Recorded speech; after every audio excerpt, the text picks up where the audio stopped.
Marc Freedman has a purpose. As managing partner and co-founder of Evolved Profits, he and his team have over 40 years of experience in helping businesses free up cash so that it can be reinvested into helping employees, growing the business, and creating positive social impact. He is a serial entrepreneur, CEO, and the best-selling author of Expense to Profit: Eliminate the Costs That Sabotage Your Growth. Marc loves helping companies create more profits while being an agent for change.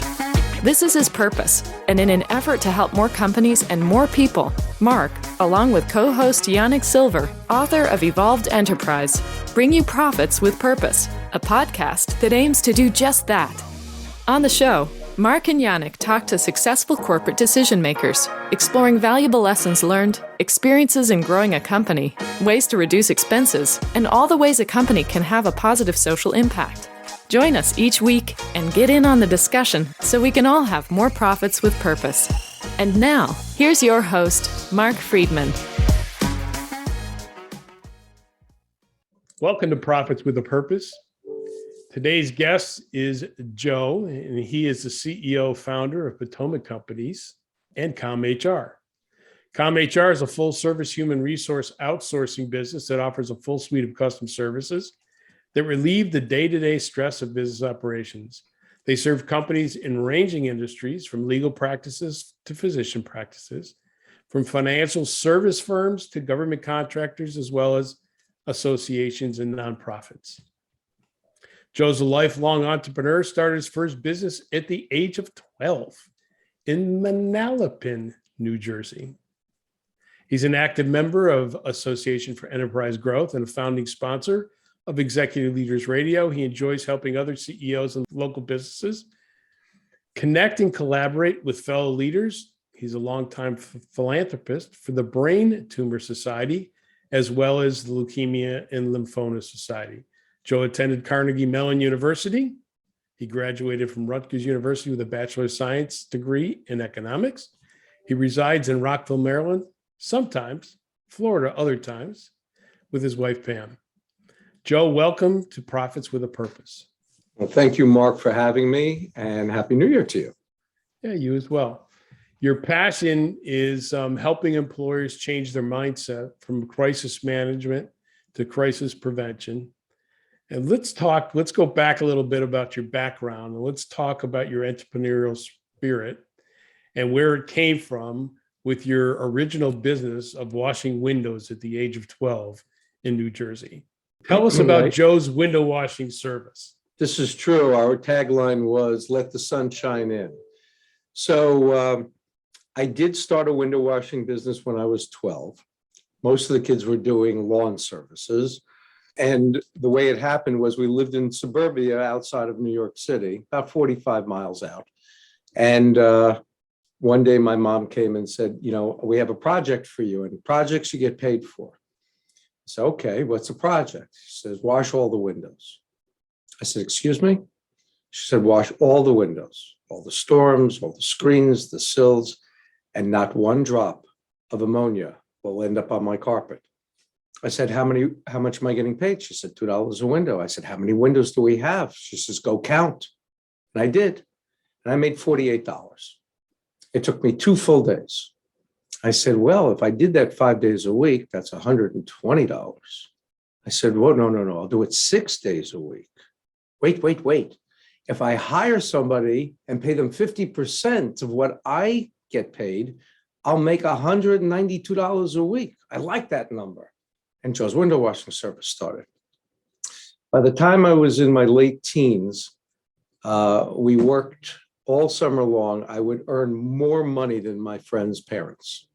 So entrepreneur Joe, or Joey from the corner, started. So that's how it began. And today is no different. It's just in human capital and insurance. After college, you began working in the insurance industry. Yes, How did that come about? How did you make that switch from washing windows to being in the insurance business? So when I came out of college, I took a job for 3 months at Russ Berry Incorporated out of upstate New Jersey, selling Lester the Looney Birds and Zippy Zoos. Don't ask me. It was funny at best.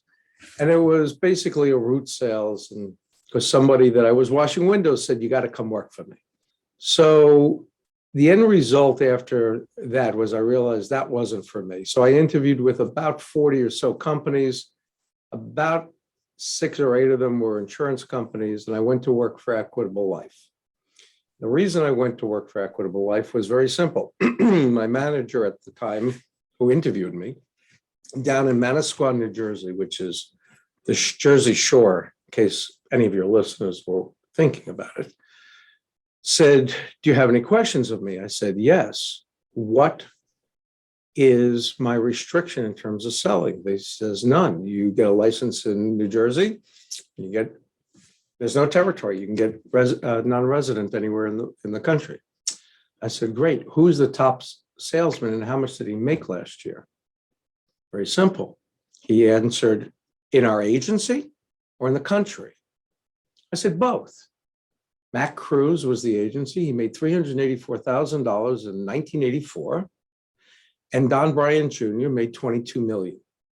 I said, excuse me? He said, yeah, he sort of sold like $1 million policies to Southwest Bell. I said, so there's no limit? He says, none whatsoever. And he says, what's your next question? I said, when do I start? It's kind of simple. So from there, you ended up starting Potomac Insurance. Tell us what propelled you, other than your perpetual entrepreneurial spirit. Why create your own business as opposed to staying with someone like an Equitable or some of the other major insurance companies that provide services to clients? So after the first week of working for Equitable, my manager asked me to sit in on a manager's meeting to understand group health insurance because he didn't want to go. And I had already started prospecting in the large group marketplace. And I sat with 13 managers. And remember, I've only been in the business a week or two. And I absorbed all the numbers because health insurance is nothing but numbers. And I understood it. And then I went forward in that. And after I moved down to Maryland and followed him, I became a sales manager, then an agency assistant manager, but I kept doing employee benefits. And after a while, I realized, wait a second, I'm not in the individual life insurance business. I'm really in the employee benefits business. So let's start our own company. And I did. So I've been doing this for 36 years, 9 months, and 10 days. But who's counting? Yeah, I'm good. Who's counting? And so now the Potomac companies, Potomac Insurance, which is our insurance arm, employs about 20 people all over the Eastern Seaboard because we are virtual.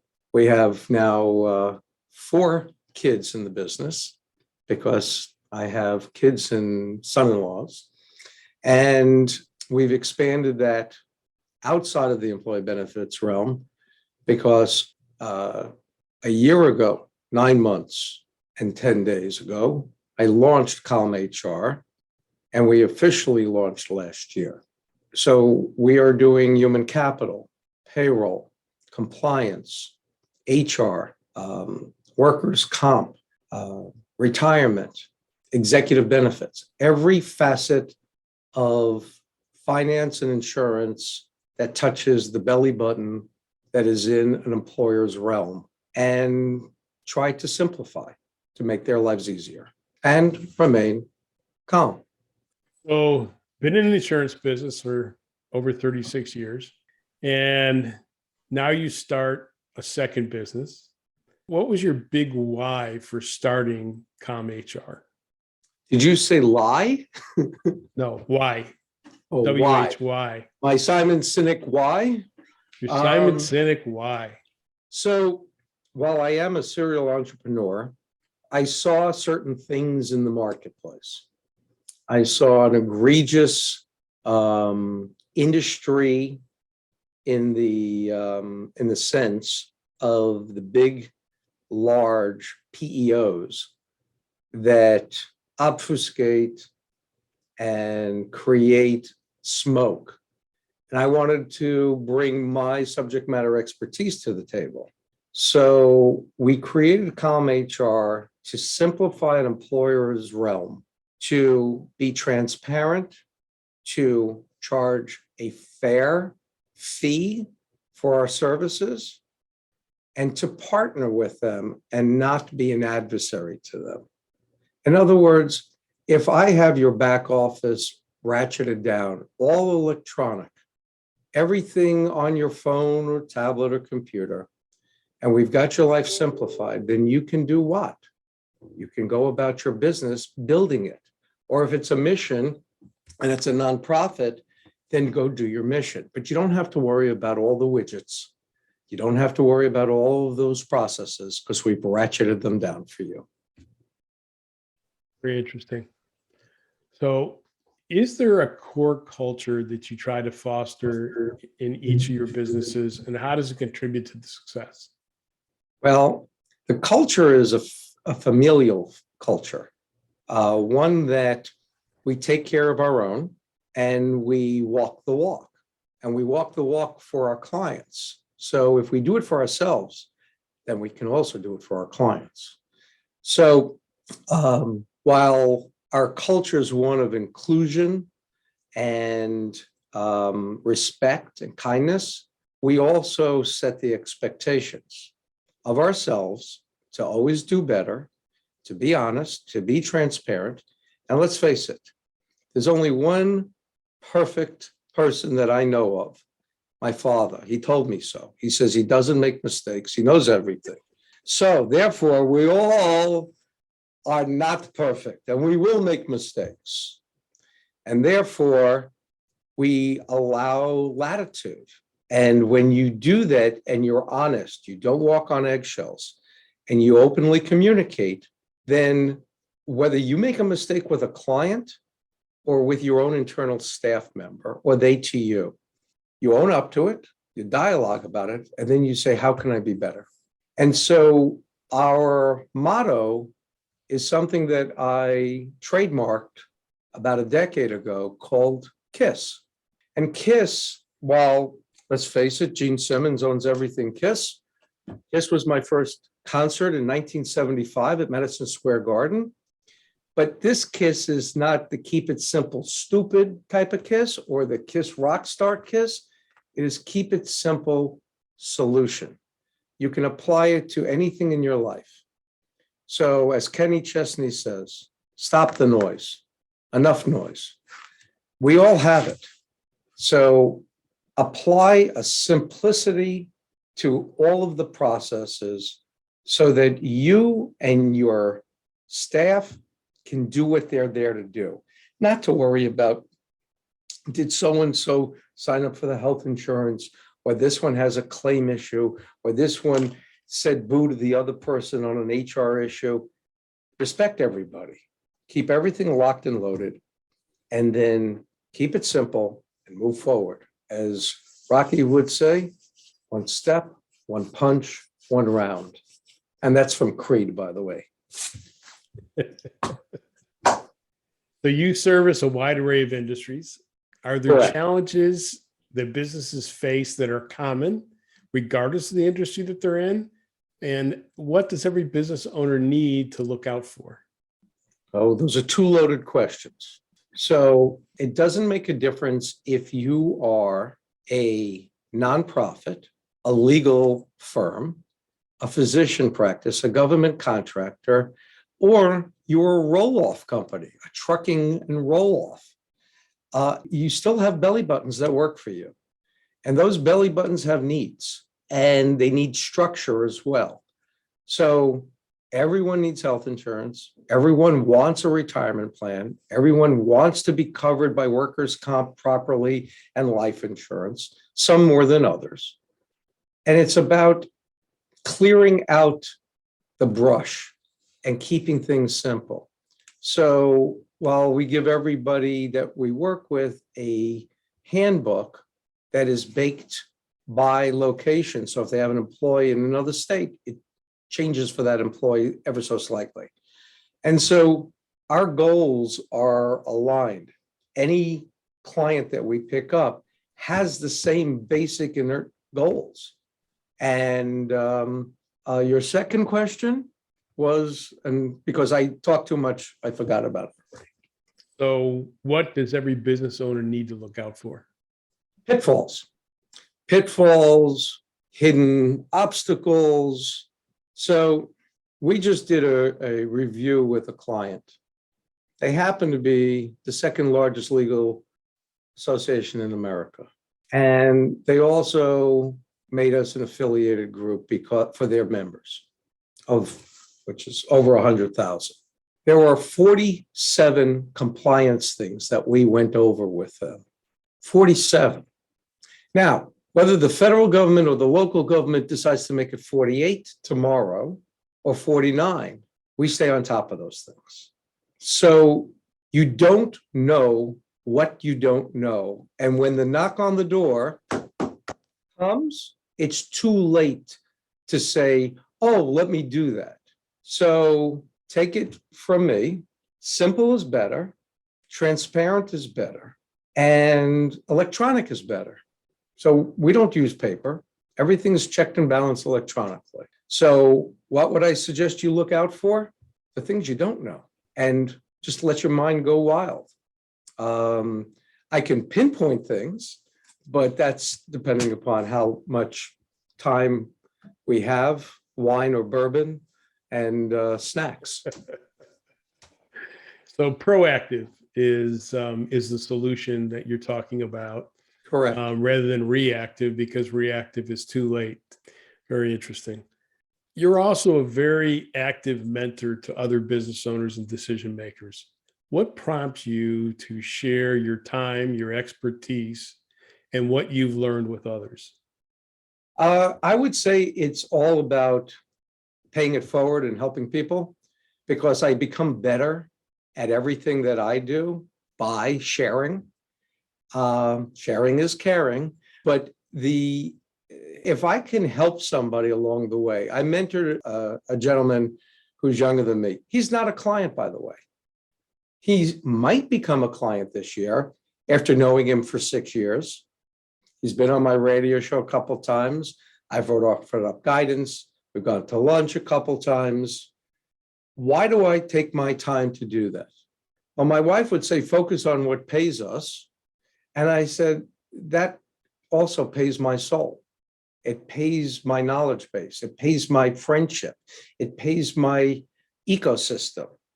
So if you're just for yourself, or if I am just for others, who am I? Okay. So I choose to not be just for myself. I am selfish. I give everything to everybody because I'm selfish. Okay. So you're also a philanthropist. You're involved with the Brain Tumor Society and Leukemia and Lymphoma Society. Why are those causes dear to you, and what motivates you to give back to those two specific causes? Well, it's actually expanded since then, since my CV, because we're pretty private as a family.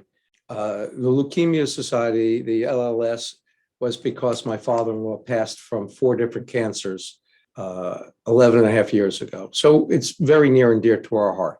And we happen to have a couple of friends, family friends and members who are now fighting CLL just like he did.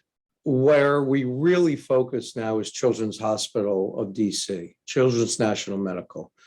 It is very personal to us. It's baked into our family due to things that we've had to deal with over the last 2 years. And I call on several friends there, or there are several people there that are friends, like Dr. Kurt Newman, the CEO, and Dr. Lou Marmon. We are putting all our efforts towards Children's National Medical. We don't want any child to have to go through, or any family to have to go through what we went through. And if there is any way that we can help expand that footprint and understanding, then we're going to do that. And so that's where we are in today. Again, you cannot wear blinders as an individual, as a family, or as a business. And it has to be a holistic view of you as a business person. So you cannot bifurcate the business person and the individual. So obviously you feel a responsibility to give back. Do you find that it actually pays dividends in the success of your business, besides the personal part of it, but about the business part? Well, if I'm going to take a greedy bastard point of view, yes, of course it does. Okay. Paying it forward is a actual greedy thing because what goes around comes around. So whether you go from the Bible or you go from books that you read, you need to understand one thing. You are your business. Your business is you. If you act like a Scrooge, then your business will be a Scrooge.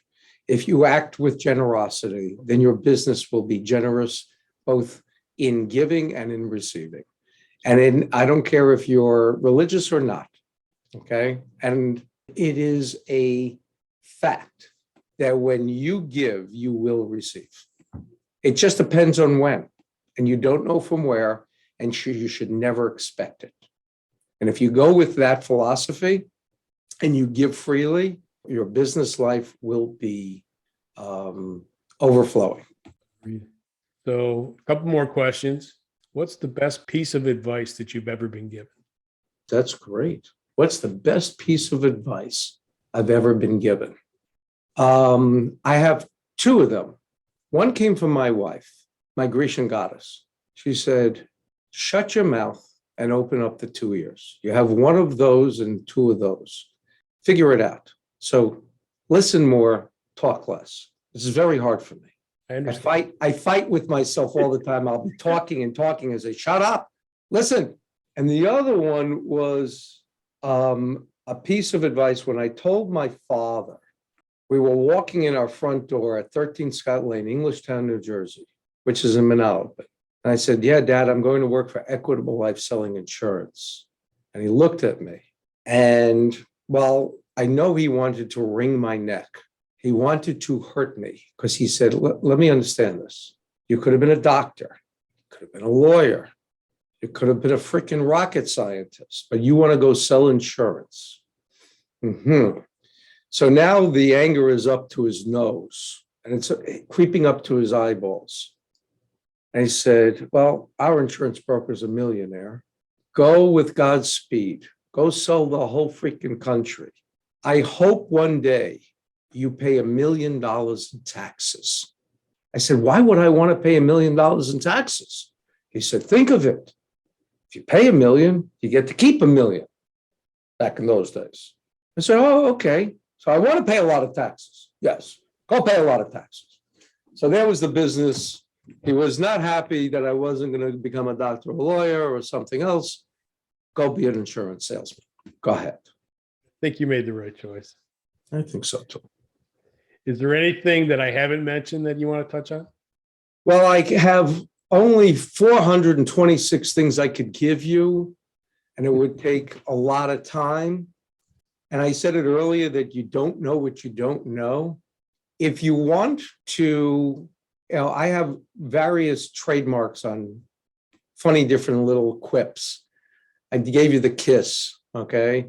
We have one that's called Manage to Zero.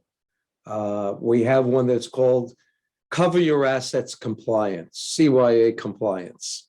Okay, they're all fun, but when it gets down to brass tacks and business, we're in business for a reason, because we don't want to work for somebody else, okay?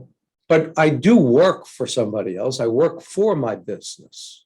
I work for my family, for my clients. So if there was a way for you to simplify your life, to, if you're chasing renewals, health insurance renewals every year where it keeps going up, and you're losing people from attrition, maybe you want to flip that on its head and change the dynamic. Instead of losing 25 to 50% of your people every year, why don't you try to only lose 4 to 6% and they stay for the right reasons and they leave for the right reasons, okay? We have solutions that will flip it on its head. So I would give this to your listeners. what you need to do is shake things up and simplify your lives. And you can do both at the same time. You can save time and money. You can reorganize and have your cake and eat it too. I personally like simple cakes. I don't like a lot of fanfare. My daughter made a bunt cake the other day with some real good icing that she picked up at Trader Joe's. Simple, okay? Doesn't have to be fancy, but it'll do everything you want it to do. Terrific. Joe, if people wanted to get in touch with you, how would they do that? Well, you can go onto either the websites, PotomacCO.com, 2 C's in Potomaco, or calmhr.com. But it's very easy. Just email me at Joe, that's JOE, at calmhr.com. And I will answer. Of course you will. You're the best, bud. Thank you very Thanks, much, Joe. Marc. Appreciate your time. Appreciate yours as well. It's been another session of Profits with a Purpose. We look forward to seeing you again soon. Thanks for listening to this episode of Profits with Purpose. Don't forget to subscribe. And if you are interested in reducing the expenses of your business, creating positive social impact, or contributing to the show, reach out to Marc or Yanik with Evolved Profits by emailing podcast@evolvedprofits.com or visiting the website www.evolvedprofits.com.